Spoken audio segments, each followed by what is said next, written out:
acabou o filme? Maratonou a série ou zerou o jogo? Então, cola com a gente. Tá começando Depois da Tela, com Lincoln Breviglieri. Produção de áudio Vinhetando.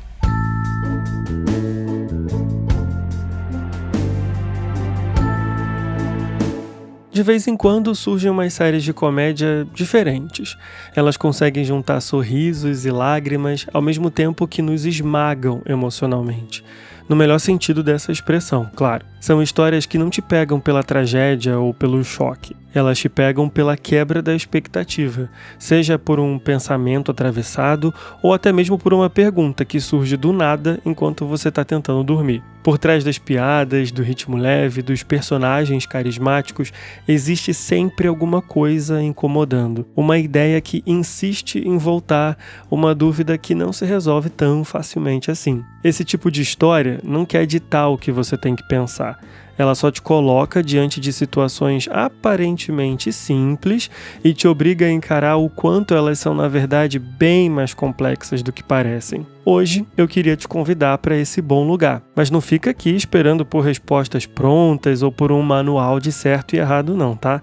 Esse lugar é feito para a gente pensar junto sobre as nossas escolhas, sobre a nossa intenção e sobre esse desconforto constante de tentar ser uma pessoa melhor, mesmo sem saber exatamente o que isso significa. No fim, muita coisa que a gente faz de bom, entre aspas, vem acompanhada de uma pergunta silenciosa. Eu fiz isso porque era o certo ou porque isso me faz sentir bem comigo mesmo? Talvez o ponto não seja escolher uma dessas duas respostas, talvez o segredo seja admitir que muitas vezes as duas coisas vão coexistir, mas eu tô me adiantando no papo. Por enquanto, eu só vou deixar uma pergunta no ar e eu quero muito saber a resposta de vocês lá no @depoisdatela_podcast. Quando você faz algo bom, é mais por cuidado ou por expectativa? Então, deixa eu me apresentar. Eu sou o Lincoln e esse é o Depois da Tela. E hoje a gente vai usar uma série muito complexa em toda a sua simplicidade para falar de moralidade, intenção e dessa estranha contabilidade que a gente carrega com as nossas próprias escolhas. Bem, se prepara, porque depois da vinheta a gente vai falar sobre The Good Place.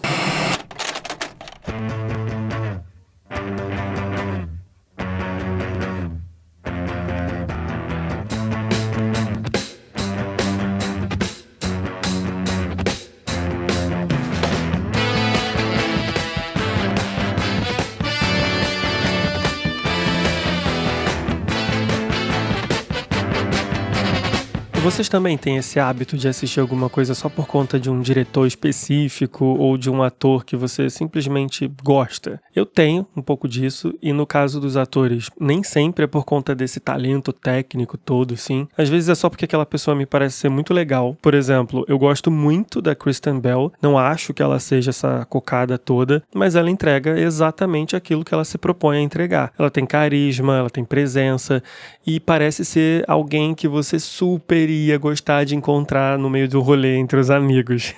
Sem contar que para muita gente, inclusive para mim, ela vai ser para sempre a Veronica Mars. Ou então, para a geração Z, a voz da Anna em Frozen. E aí entra um outro nome muito importante dessa história. Um cara chamado Michael Schur.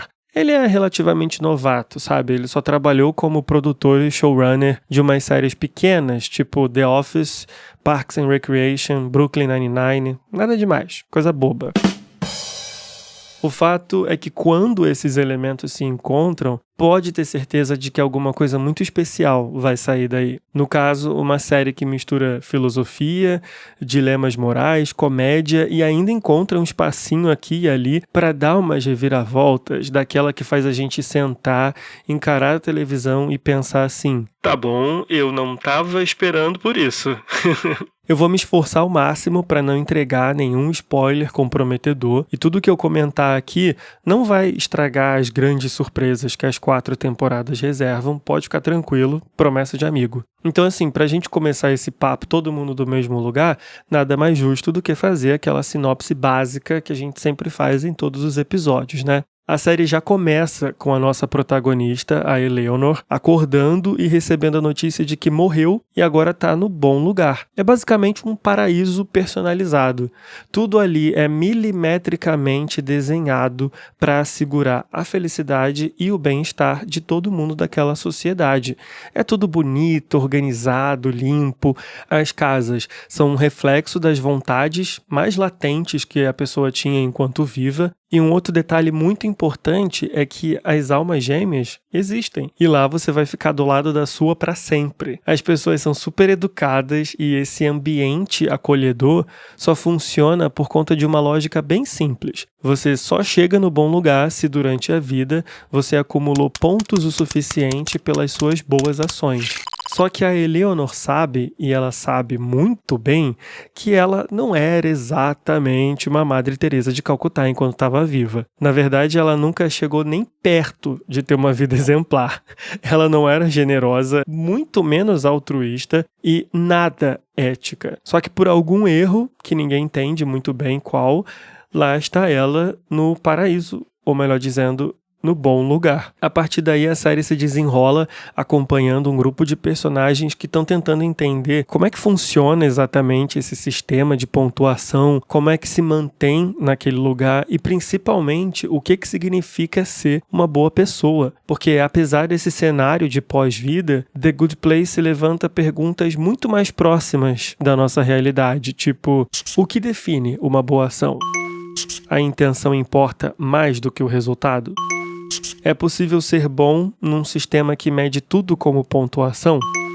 E será que fazer o bem esperando algo em troca invalida esse gesto? Enfim, tudo é apresentado com muita leveza, com humor, os personagens são muito carismáticos. Às vezes o Tid é bem irritante, mas a gente releva. A série não fica apontando o dedo, não fica dando resposta fechada, ela prefere provocar, bagunçar e convidar o espectador a pensar junto. E quando a série apresenta esse sistema de pontos, eu confesso que a minha primeira reação foi bem simples. Eu definitivamente não estaria no bom lugar. Porque não tem como você competir com alguém que passou a vida inteira defendendo pessoas no corredor da morte, resgatando órfãos numa guerra, ou então se dedicando a causas muito maiores o tempo todo. Só de olhar para aquilo eu pensei, cara, eu perdi sem nem começar. E aí vem o problema, porque o sistema é fácil de entender, ele é muito simples de explicar e, na teoria, ele até tem uma certa elegância,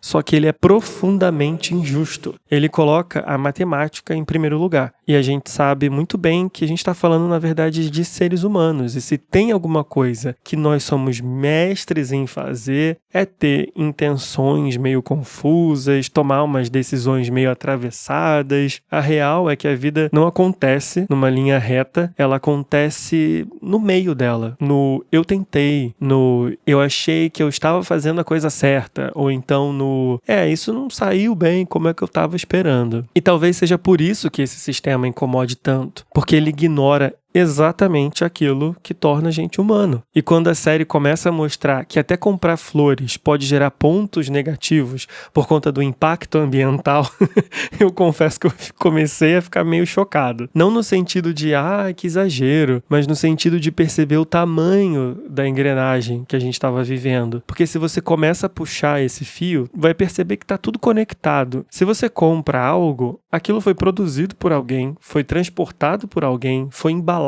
por alguém. Cada etapa carrega uma consequência que você nem sabe e nem tem como rastrear completamente. Talvez não exista uma escolha 100% limpa. Talvez viver inevitavelmente seja participar de uma rede de impacto que está muito além do nosso controle. E aí o sistema de pontos começa a parecer cruel, não porque ele só pune grandes vilões, mas porque ele exige um nível de pureza que simplesmente não é humano. Hoje, com a internet funcionando do jeito que funciona, isso fica ainda mais evidente. A gente compartilha algo com a maior boa intenção e aquilo acaba alimentando exatamente o tipo de coisa que a gente tanto queria combater. É como se, ao invés de tapar o buraco no asfalto, a prefeitura só colocasse uma placa avisando que ele existe. Qualquer semelhança com a realidade não é mera coincidência.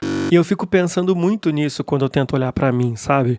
Eu vou ser bem honesto aqui. Eu não sei se eu me preocupo mais em ser bom ou em parecer justo. O problema é que essa régua de justiça é minha, é totalmente pessoal, totalmente falha e no fim das contas ela é injusta também. Então sim, talvez eu seja um pouco hipócrita, mas eu vou passar esse pano pra mim, porque vai me dizer que isso não é uma hipocrisia bem humana. Até porque eu realmente não acredito que exista altruísmo 100% puro. Sempre tem uma expectativa silenciosa, escondida ali nas boas ações, nem que seja um retorno emocional, um reconhecimento, um simples obrigado. Talvez isso seja uma raiz cultural. Eu vou entrar num assunto meio espinhoso aqui, mas eu vou deixar para elaborar em outro episódio. Por enquanto, o que eu vou dizer é: a gente vive numa sociedade que historicamente ensinou mulheres a se doarem sem esperar nada em troca, muitas vezes recebendo no máximo um não fez mais do que a sua obrigação. Enquanto isso, os homens, e eu me coloco nesse balaio, muitas vezes são louvados por fazer o mínimo. Então, quando eu admito que exista uma centelha de expectativa nas boas ações, eu não estou tentando justificar nada, eu só estou reconhecendo que isso é sim algo profundamente humano.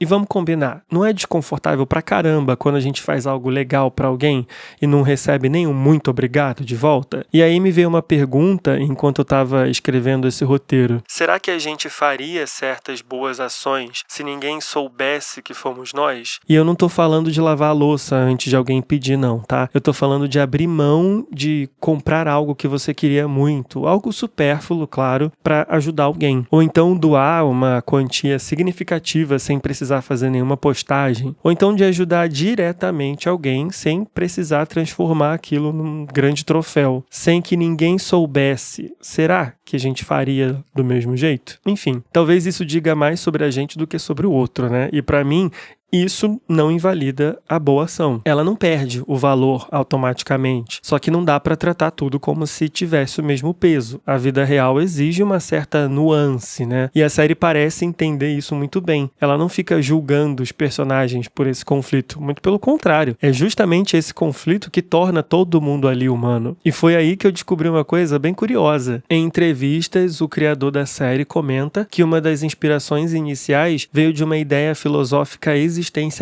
que a gente pode resumir numa frase muito famosa aqui: o inferno são os outros. Porém, não nesse sentido que a gente imagina, não é no sentido de que as outras pessoas são horríveis, mas no sentido de que muitas vezes a gente fica preso para sempre à imagem que os outros têm da gente. E isso é assustador pra caramba, porque quando alguém escolhe quem você é na vida dela, essa imagem raramente vai mudar. Agora imagina viver eternamente sendo avaliado, pontuado, observado. Talvez o verdadeiro inferno de The Good Place não seja o lugar, seja o peso de não conseguir escapar de quem você já foi um dia. Pausa dramática.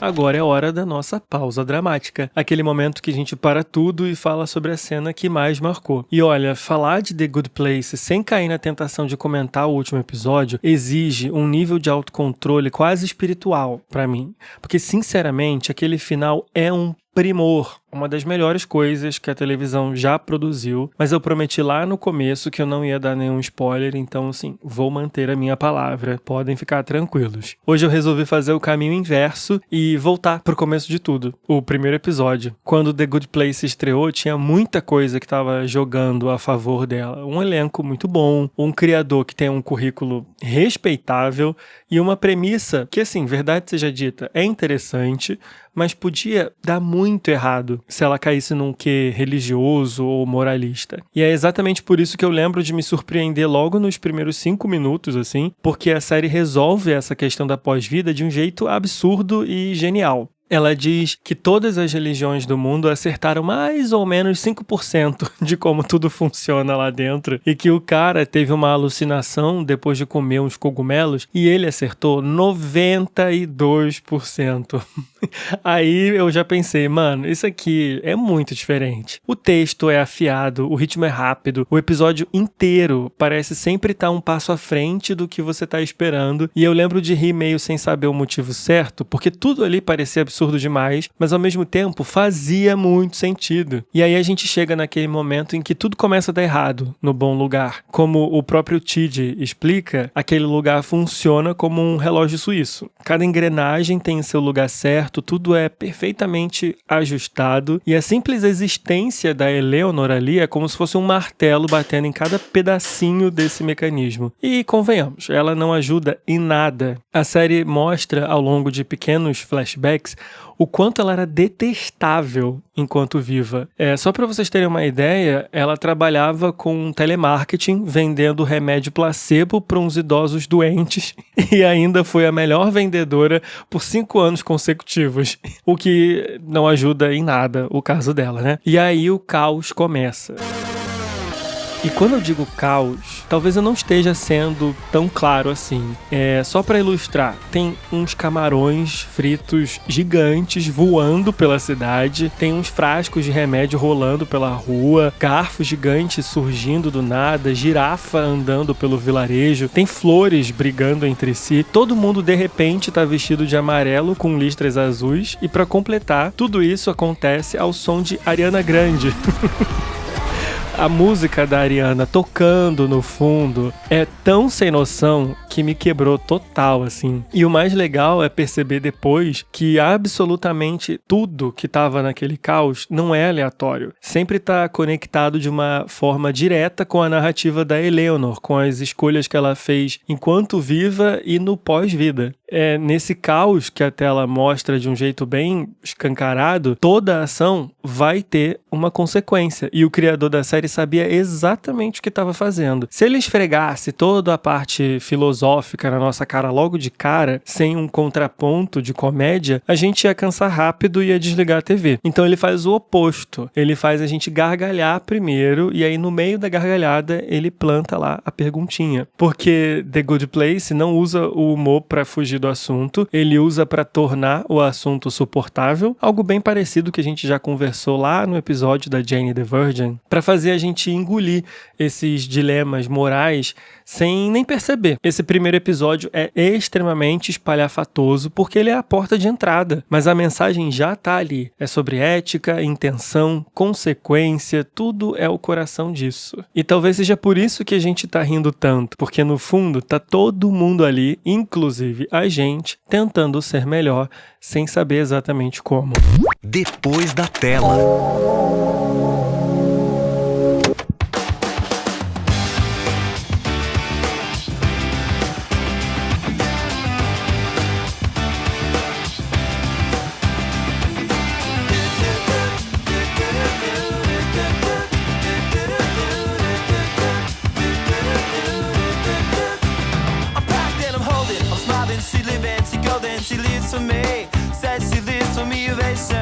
Depois que a série apresenta esse sistema de pontuação, ela começa a fazer o que ela sabe fazer de melhor, colocar tudo isso em movimento. Porque uma coisa é você ouvir que boas ações valem pontos, outra bem diferente é tentar ser uma pessoa melhor, sem nem saber por onde começar. E aí, pra mim, que o arco da Eleanor fica fascinante, porque enquanto viva, ela nunca nem sequer cogitou a possibilidade de ser uma pessoa boa. Não porque ela era uma grande vilã, mas porque isso simplesmente não fazia parte do vocabulário dela. Ela não tinha referência, ela não tinha modelo, não tinha nenhum incentivo. Só que na pós-vida isso muda não por uma iluminação moral, muda por medo. Medo real das consequências.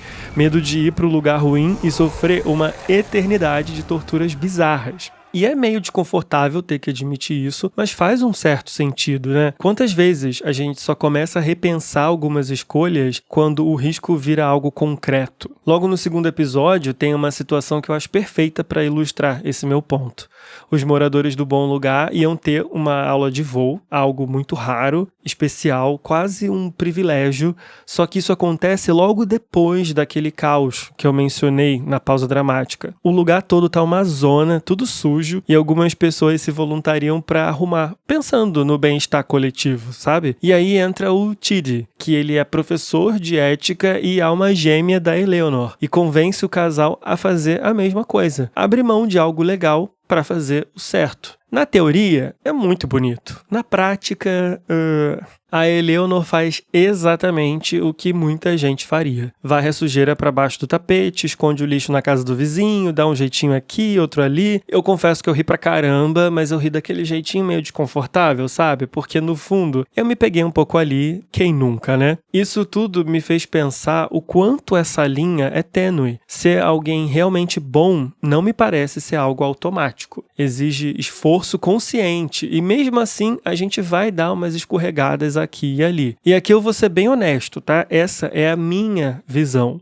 mas eu quero muito saber a visão de vocês também. Se você tá ouvindo isso pelo Spotify ou pelo YouTube, comenta depois o que você acha, que dá para aprender a ser uma pessoa melhor ou que isso é algo que você tem ou não tem. Outro ponto que a série cutuca o tempo todo é essa pergunta espinhosa: a intenção invalida uma boa ação? Eu fiquei dias pensando nisso, a minha resposta mudou várias vezes e hoje, no dia que eu tô gravando esse episódio, a minha resposta é não. A intenção não apaga o gesto. O bem feito continua existindo, mesmo que o motivo não tenha sido o mais nobre do mundo. Claro, aqui a gente está falando da zona cinza do cotidiano. Eu não estou falando de coisas que todo mundo sabe que são erradas e ponto final. O papo é sobre essas pequenas escolhas diárias, meio tortas, meio honestas, meio humanas, e é exatamente por isso que esse sistema de pontos da série começa a parecer um pouco problemático, porque tentar precificar ações humanas é reduzir demais algo que nasce de uma cadeia enorme de experiências, medos, referências e contextos. A vida real não funciona numa linha reta, como eu já mencionei. Errar faz parte do processo, mas mais do que isso, errar ensina, ou pelo menos deveria ensinar. A série mesmo mostra isso o tempo todo. Enquanto a lição não é aprendida, a situação vai se repetir de um jeito ou de outro. A vida fica cutucando a mesma ferida até a gente entender. Talvez seja aí um dos grandes acertos de The Good Place. Ela não parece interessada em dizer quem merece ou não merece pontos. Ela está interessada em perguntar o que a gente faz com a chance de tentar de novo. Se esse episódio fosse sobre Cavaleiros do Zodíaco, dava para dizer que um Cavaleiro de Ouro nunca cai na mesma armadilha duas vezes, mas a gente sabe que na vida real as coisas não funcionam bem assim, né?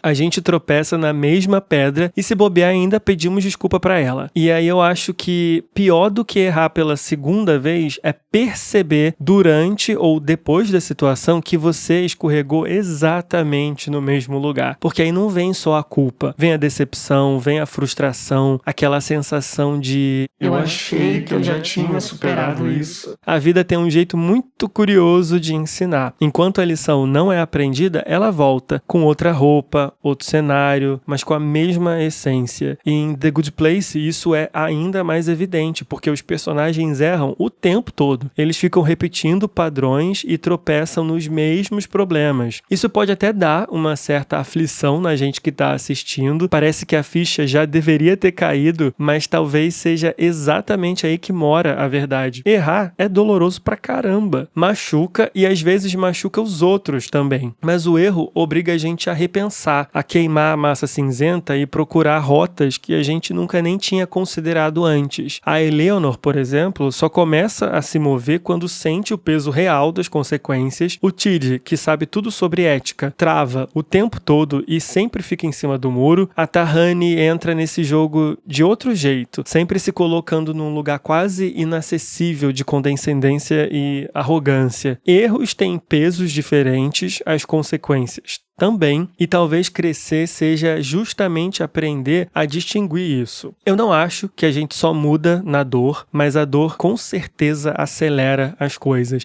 Ela tira a gente da inércia, né? E talvez seja por isso que a série insiste tanto nessas tentativas. Não é sobre acertar de primeira, é sobre continuar tentando mesmo depois de perceber que você caiu de novo. E falando no Tid, não tem como a gente ignorar a famosa síndrome de Tid. Ele pensa tanto, considera tantas possibilidades, quer tanto fazer a escolha perfeita, que acaba não escolhendo nada. E assim como ele, eu confesso que eu tenho essa mania de pensar demais antes de fazer alguma coisa. Isso às vezes é uma dádiva, eu não vou mentir. Eu acabo não deixando a empolgação me colocar numa situação em que eu não ia conseguir sustentar depois. Mas assim, de vez em quando, pensando, ela só é uma forma muito elegante de fugir de uma responsabilidade. Esse projeto, por exemplo, já estava na minha cabeça há muito tempo e eu ficava imaginando vários cenários possíveis. E se ninguém ouvir? E se ninguém gostar? E se eu não conseguir manter? Por trás de toda essa análise cuidadosa, tinha o medo. Evitar começar era muito mais confortável do que lidar com a possibilidade real de falhar. Talvez pensar demais seja, às vezes, só uma maneira sofisticada de não escolher nenhum lado, né? E isso parece crescer ainda mais quando a gente encontra a sua contraparte moderna bem aqui na vida real, especialmente nas redes sociais, o que eu carinhosamente chamo de síndrome da boca do lixão.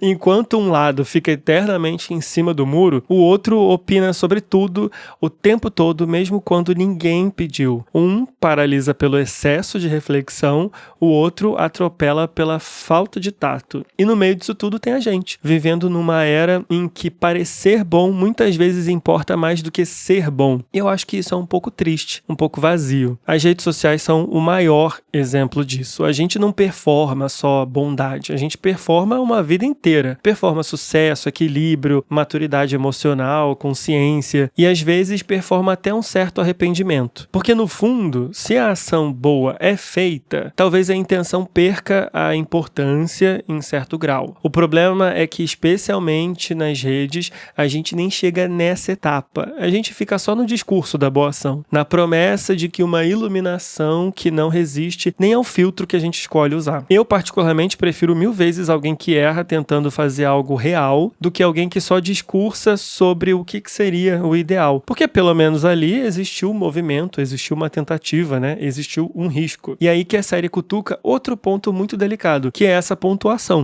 In The Good Place, tudo vira número. Cada escolha é avaliada, cada erro fica registrado. E eu queria muito acreditar que fora da ficção isso não funciona assim. Mas sendo bem honesto, funciona. Às vezes, escolhem em que caixa nos colocar. E raramente essas coisas mudam. E aí vem aquele discurso bonito de que a opinião dos outros não importa, mas é balela. Importa sim. O Zé da Esquina, beleza. O Zé da Esquina pode não importar. Mas quando esse julgamento vem de alguém que a gente ama ou de alguém que dá sentido à nossa vida, esse discurso cai por terra rapidinho. É fácil falar em se colocar em primeiro lugar até o momento em que isso entra em choque com quem caminha do nosso lado, né? Talvez seja por isso que tudo isso precise de comédia para descer melhor.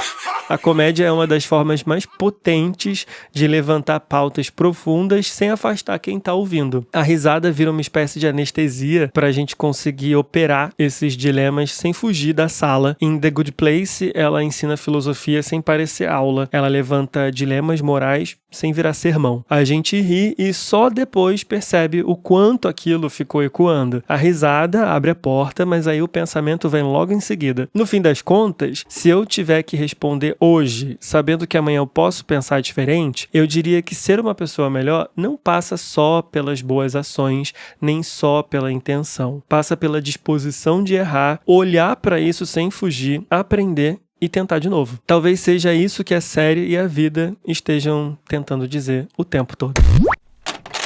E para você que ficou comigo até aqui, o meu muito obrigado. Hoje a gente falou sobre errar, tentar de novo, sobre o peso das expectativas, as nossas e a dos outros, e sobre como nem sempre dá para separar tão bem assim o que é cuidado do que é recompensa. Talvez não exista uma resposta definitiva. Talvez o que exista seja só esse movimento. Olhar para as próprias escolhas, aceitar a bagunça e seguir tentando, mesmo sem nenhuma garantia de acerto. Então eu vou reforçar aquela pergunta que ficou ecoando desde o começo do episódio, sem obrigação de resposta, tá? Sem certo ou errado. Quando você faz algo bom, é mais por cuidado ou por expectativa? Se fizer sentido, a gente continua esse papo lá no Instagram, no @depoisdatelapodcast. E se as coisas que eu disse nesse episódio te tocaram de alguma forma, compartilha com quem, pra você, faz o mundo parecer um bom lugar. E antes de eu me despedir, eu queria dividir uma novidade muito especial. Agora, entre um episódio e outro, eu vou começar a escrever uma newsletter chamada Versão do Diretor. A ideia não é repetir o que você ouviu ouviu aqui é continuar a conversa. Lá eu escrevo com mais calma e mais liberdade sobre algum pensamento que ficou atravessado durante a semana, ou durante o próprio episódio corrente, ou sobre episódios anteriores, sobre coisas que eu vi, sobre coisas que eu joguei, sobre as coisas que me aconteceram ao longo do dia. Sempre com um texto meu, uma indicação e um convite para você, leitor, participar junto comigo. Se quiser receber a versão do diretor, é bem simples.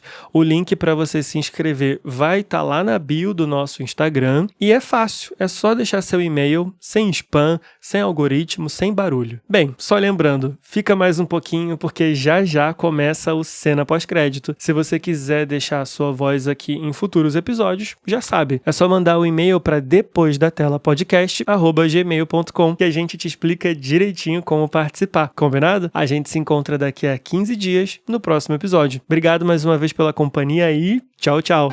Ei, não sai daí. Ainda tem a cena pós-crédito.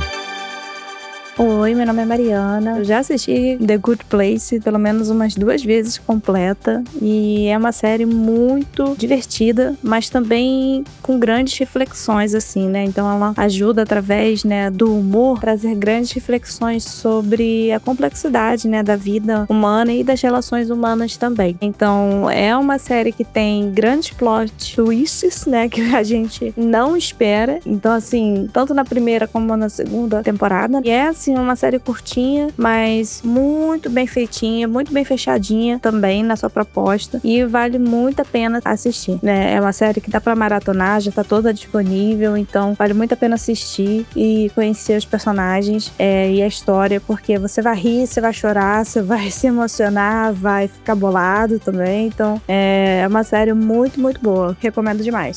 Oi, meu nome é Francisca, eu sou de Niterói. Eu acho que o mais eu gosto de The Good Place é porque é uma série leve, é uma série pra você se divertir com os personagens, porque eles são extremamente cômicos, são muito engraçados. E é uma série que tem vários plot twists, principalmente na primeira temporada. Mas é muito bom a forma que eles trazem essa ideia de vida pós-morte, esse mundo utópico, que praticamente acontece tudo. É uma série pra você colocar e ir assistindo e rindo, mas que no decorrer dela você percebe que o que eles trazem de fato é o que é ser humano, porque você vai vendo que todos os personagens têm defeito, qualidade, e que eles vão meio que crescendo no decorrer das temporadas, se tornando os personagens melhores. É muito bom, super recomendo, se você quiser rir, se você quiser se divertir.